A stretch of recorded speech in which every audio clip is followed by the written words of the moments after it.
Welcome to astrologymission.com। आज हम बात करते हैं शनि के अस्त होने के बारे में। तो शनि जो अस्त हो रहा है इस माह के लास्ट में, जिसके बारे में अलग अलग पंचांग में अलग अलग डेट है, तारीख है। अलग अलग क्यों है इसके बारे में हम बताएंगे। तो पहले हम जान लें कि ये कब अस्त हो रहा है और हम क्या बोल रहे हैं और कुछ लोग क्या बोल रहे हैं। इससे भी ज़्यादा महत्वपूर्ण है कि इसका क्या असर होने वाला है, इसके बारे में भी हम जानेंगे। और 12 राशियाँ के बारे में भी हम बताएंगे कि इसका क्या प्रभाव होगा। तो पहले हम जान लें कि जो ज़्यादातर जो ज्योतिषी हैं हमारे यहाँ के, वो कह रहे हैं कि 30 जनवरी 2023 को मध्यरात्रि के बाद अर्थात 31 तारीख लग जाएगी। तो 31 तारीख को मध्यरात्रि में 2:46 पर शनि अस्त हो जाएगा। और ये जो है 5 मार्च 2023 को जो है शाम को 8:46 पर ये उदय होगा। मत भिन्नता के कारण दूसरा मत है कि 30 ही तारीख की रात्रि को मध्यरात्रि के बाद अर्थात 31 तारीख लग जाएगी और मध्यरात्रि के 12:02 पर मंगलवार को शनि अस्त होगा और 5 मार्च 2023 को शाम को 8:25 पर रविवार के दिन ये उदय होगा। तीसरी जो इसके बारे में दावा करते हैं वो लोग कहते हैं कि 5 फरवरी 2023 को शाम को 6:47 पर शनि अस्त होगा और 13 मार्च 2023 को 5:37 सुबह पर शनि उदय हो जाएगा। एस्ट्रोलॉजी मिशन क्या बोलता है? तो एस्ट्रोलॉजी मिशन के हिसाब से 3 फरवरी 2023 को सुबह 8:09 पर पश्चिम दिशा में शनि अस्त होगा और 9 मार्च 2023 को 11:51 तक पूर्व दिशा में शनि उदय होगा।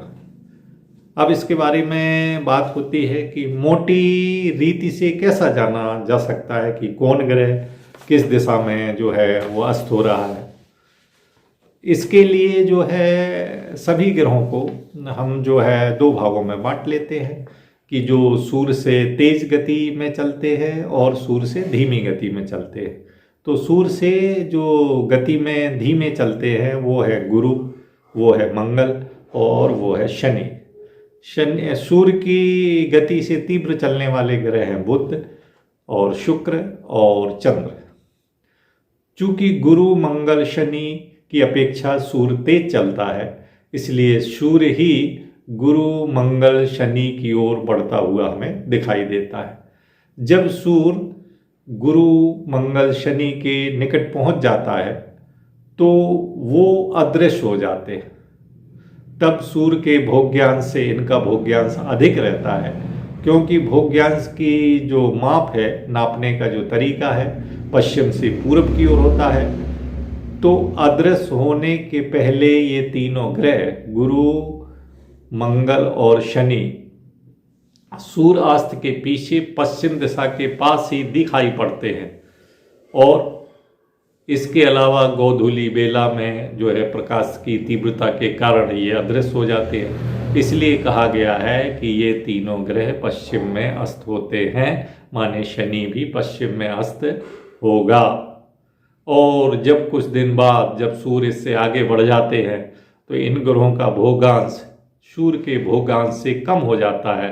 तब ये फिर पूर्व में सूर्योदय से पहले दिखाई देते हैं, इसलिए पूर्व में इनका उदय कहा गया है। साइंटिफिक भाषा में जो अगर हम समझें तो जब सूर्य और गुरु की बीच की दूरी 11 डिग्री होती है तो गुरु अस्त हो जाता है।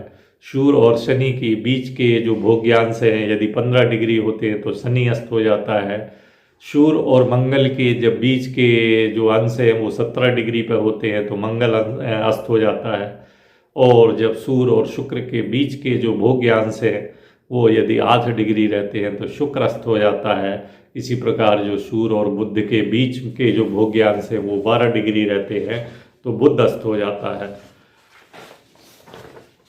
यहाँ जो बात हो रही है शनि अस्त होने के लिए, तो शनि जो है एक राशि में 30 माह रहता है, एक नक्षत्र पे 400 दिन रहता है, नक्षत्र के एक चरण पर 100 दिन रहता है, वर्ष में वो 4 माह वक्री गति में रहता है, सूर्य से 15 डिग्री की दूरी पर वो अस्त हो जाता है। अस्त का जो समय है वो लगभग 38 दिन रहता है। उदय होने से 135 दिन बाद वो मार्गी हो जाता है। मार्गी से 135 दिन व्यतीत होने पर वो पश्चिम में अस्त हो जाता है। और जब भी शनि वक्री होता है तो 5 दिन तक वो स्तंभित रहता है, कोई काम नहीं करता है। सूर्य से चौथी राशि समाप्त होने पर वो वक्री हो जाता है। वक्री शनि 5 माह तक अंगुली राशि का फल देता है। तो इसमें भी अपन ने बताया है कि शनि और सूर्य के बीच का जो वो अंशों का अंतर 15 डिग्री रहता है, तो शनि अस्त हो जाता है। शनि अस्त की गणना पृथक्करण के आधार पर की जा सकती है। शनि अस्त की गणना के लिए सूर्य के दोनों ओर 15 अंश का कोणीय पृथक्करण का वर्णन ये सूर्य सिद्धांत में मिलता है। शनि अस्त होना किसको प्रभावित करेगा और क्या प्रभाव करेगा, इसके बारे में जान लेते हैं। चूंकि शनि धनिष्ठा नक्षत्र में अस्त हो रहा है, अतः जिनकी मंगल की महादशा या मंगल की अंतर्दशा चल रही है, या जिनकी जन्म कुंडली में शनि मंगल की राशि में है, उन जातकों को विशेष प्रभाव पड़ेगा। एक बार पुनः सुन लें। चूंकि शनि धनिष्ठा नक्षत्र में अस्त हो रहा है, तो जिनकी वर्तमान समय में मंगल की महादशा चल रही है या मंगल की अंतर्दशा चल रही है, या जिनकी जन्म कुंडली में शनि मंगल की राशियों में अर्थात मेष या वृश्चिक राशि में है, तो ऐसे जातकों के लिए शनि अस्त होने का विशेष प्रभाव पड़ेगा। और इससे भी बड़ी बात है कि शनि अस्त होने पर 7.5 वालों को रिलीफ मिलेगा। क्या प्रभावित होगा, किस चीज़ के बारे में चिंता करें, तो न्याय, नौकरी, व्यवसाय को लेके सावधानी रखें। और जो जॉब कर रहे हैं उनके लिए भी ये कठिन समय कहा जाएगा कि जॉब करने वालों को इस समय जॉब बदलने की नहीं सोचना चाहिए। अपनी जॉब को जो है वो कंटिन्यू करना चाहिए, जॉब बदलने के बारे में वो बिल्कुल ना सोचें। आइए अब हम 12 राशियों के बारे में बहुत शॉर्ट में और बहुत जल्दी से ये बताते हैं कि क्या प्रभाव पड़ेगा। तो शनि के अस्तकाल में जो कॉमन रूप से जो कॉस्मॉस लेवल पर जो प्रभाव पड़ेगा वो शीत का प्रकोप होगा। शीत के प्रकोप के कारण जो है गायों की हानि होगी, तो ये जो है वातावरणीय प्रभाव पड़ेगा। राशि के लिए कि मनुष्यों के ऊपर क्या प्रभाव पड़ेगा, तो जो मेष राशि वाले हैं तो कुछ लोगों के तो ये प्रमोशन का योग बनाएगा, लेकिन कुछ लोगों के लिए जो प्रोफेशनल लाइफ डिस्टर्ब होगी और उनकी मैरिड लाइफ भी डिस्टर्ब होगी। दूसरी राशि है वृष राशि वालों को मेहनत का फल नहीं मिलेगा, उनके माता पिता की तबीयत बिगड़ सकती है ना, और उनको वो ताकीद दी जाती है कि वो अपना जॉब को ना बदलें, लेकिन इनकी समस्याएं अंत में दूर हो जाएंगी। तीसरी राशि है मिथुन राशि वालों के लिए शनि अस्त का होना नौकरी व्यापार में सफलता देगा, और मिथुन राशि वालों को धर्म की तरफ झुकाव भी बढ़ेगा। जो कर्क राशि वाले जातक हैं उनको जॉब को लेके समस्याओं का सामना करना पड़ेगा। जॉब में उनके उतार चढ़ाव हो सकती है।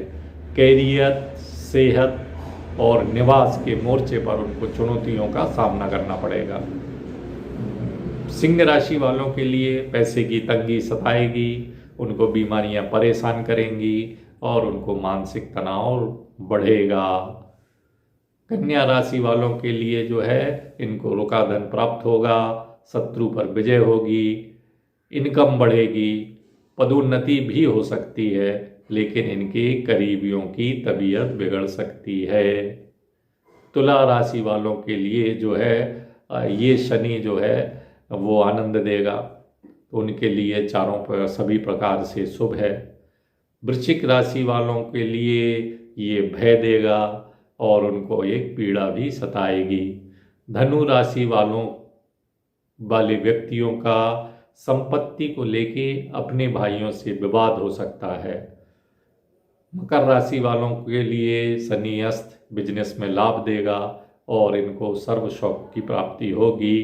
कुंभ राशि वालों को भी ये ताकीद दी जाती है कि वो अपनी नौकरी मजबूती से पकड़े रहें, उनको बीमारियां लगी रहेंगी, उनको अपने स्टाफ से और परिवारों से मतभेद हो सकता है और वो अपने खान पान का ध्यान रखें।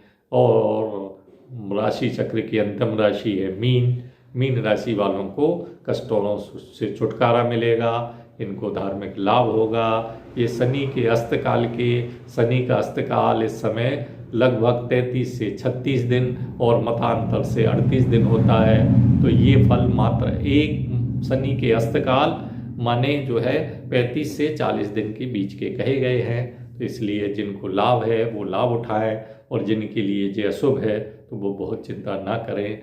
नमस्कार।